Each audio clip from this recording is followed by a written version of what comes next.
ಮರಿ ನೀವು ಯಾಕೆ ಮಾಡ್ಕೊಳಕ್ ಹೋದ್ರಿ? ಅಲ್ಲಿಗೆ ಹೋಗಕ್ ಮುಂಚೆ ಒಂದೇ ಒಂದ್ಸಲಿ ನನ್ನ ಎಬ್ಬಿಸ್ಬಾರ್ದಾಗಿತ್ತ? ಇದು ಯಾವುದೋ ಅವಾಗ ಆಗ್ತಿರ್ಲಿಲ್ಲ ಅಲ್ವಾ?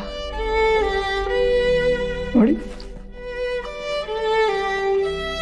ಈಗ ನಮ್ಮ ಪ್ರೀತಿಯ ಸಂಕೇತ ಆಗಿದ್ದ ಮಗುನೇ ಇಲ್ಲ.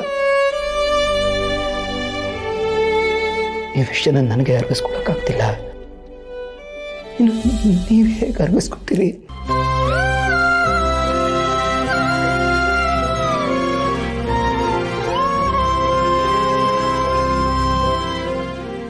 ಮೆಡಿಸಿನ್ಸ್ ಎಲ್ಲ ಕೊಟ್ಟಿದ್ದೀರಲ್ಲ?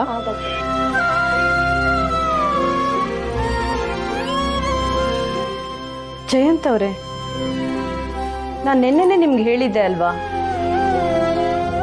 ನೀವೇ ಹೀಗೆ ಧೈರ್ಯ ಗೆಟ್ರೆ ಅವ್ರಿಗೆ ಧೈರ್ಯ ಹೇಳೋರು ಯಾರು?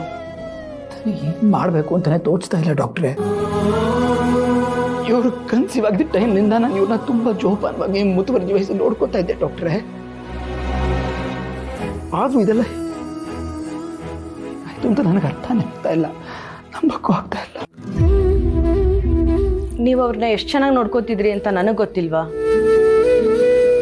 ಮಗು ಹೊಟ್ಟೆಲಿದ್ದಾಗಲೇ ನೀವಿಬ್ರು ಅದ್ರ ಜೊತೆ ಜೀವಿಸ್ತಾ ಇದ್ರಿ. ಬಟ್ ಬ್ಯಾಡ್ ಲಕ್, ಹೀಗಾಗೋಯ್ತು. ನೋಡಿ, ಸಿಚುವೇಶನ್ನ ನಿಮ್ಗೆ ಹ್ಯಾಂಡಲ್ ಮಾಡೋಕ್ಕಾಗಲಿಲ್ಲ ಅಂತಂದರೆ ಅವ್ರ ಪೇರೆಂಟ್ಸ್ನಾದ್ರೂ ಜೊತೆ ಕರೆಸಿ. ಆಗಿರೋ ನೋವನ್ನ ಅವ್ರ ಜೊತೆ ನಿಧಾನವಾಗಾದ್ರೂ ಮರೀತಾರೆ. ಬೇಡ ಡಾಕ್ಟ್ರೆ, ನಾನೇ ಇವ್ರನ್ನ ನೋಡ್ಕೋತೀನಿ. ನೀವು ಮೊದಲಿಂದನೂ ಹೀಗೆ ಜಯನ್, ಅವ್ರ ಪೇರೆಂಟ್ಸ್ನ ಬರೋದು ಬೇಡ ಅಂತ ಹೇಳ್ತೀರಾ. ನೋಡಿ, ಮೊದಲೇ ಅವ್ರಿಗೆ ಇನ್ಫಾರ್ಮ್ ಮಾಡಿದರೆ ಈ ಥರ ಎಲ್ಲ ಆಗ್ತಿರ್ಲಿಲ್ಲ ಅನ್ಸುತ್ತೆ. ನಾವು ಕೊಡೋ ಮೆಡಿಸನ್ ಅವ್ರ ನೋವನ್ನ ಕ್ಯೂರ್ ಮಾಡ್ಬೋದು, ಆದರೆ ಮಾನಸಿಕವಾಗಿ ಆಗಿರೋ ನೋವನ್ನಲ್ಲ. ಅವ್ರ ತಂದೆ ತಾಯಿ ಇದ್ದರೆ ಎಷ್ಟೋ ಸಮಾಧಾನ ಅನ್ಸುತ್ತೆ. ಅವ್ರ ತಾಯಿನ ಕರೆಸಿ. ನೋಡಿ ಡಾಕ್ಟ್ರೆ, ಅವರೆಲ್ಲರಿಗಿಂತ ಚೆನ್ನಾಗಿ ಜಾನ್ವಿಯವ್ರನ್ನ ನಾನೇ ನೋಡ್ಕೋತೀನಿ.